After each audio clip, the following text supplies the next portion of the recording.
It's been a year of civil action for local young people, from climate marches to Black Lives Matter. With a sense of urgency about this year's presidential election and what it could mean for their futures, a group of young activists around Leavenworth formed North Central Washington Young Voters in early August.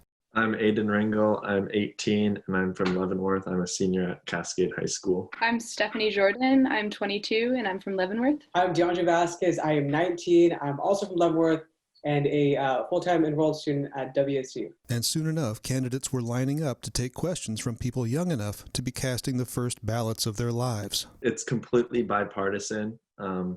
We tried to pull in moderators that lean both ways, and it's really just a great place for young voters who hopefully are inspired to vote in this election to be able to speak to their current or future representatives and get a better understanding of who's going to be on their ballot and who they should vote for in November. Essentially, we recognize this lack of communication across the aisle amongst a lot of local candidates. And also in the era of COVID, there's not a lot of opportunities for candidates to be public facing with voters.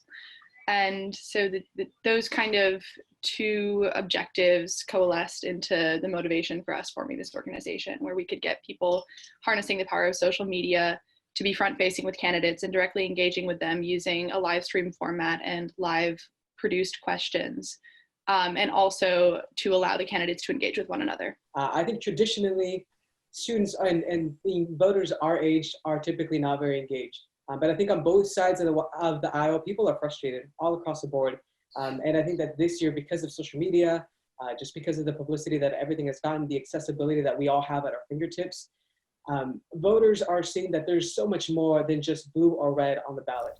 Candidates who've attended the forums include those campaigning for 12th District State Representative, Chelan County Commissioner, and even Washington Secretary of State. No one has refused us out of principle. Like, nobody is not willing to engage with their constituents. It's all just been a matter of timing and crunched agendas. It's a really busy time.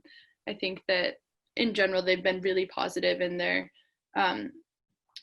reception of the work we're doing, and they want to engage with young people and listen to them. And a couple of them have asked us actually to send them questions that young people have and given us responses back. You can view all NCW Young Voters past forums on their Facebook or YouTube pages. And on October 19th, log in for their next roundtable, a Spanish language outreach for NCW's Latinx community. Jefferson Robbins, NCW Life.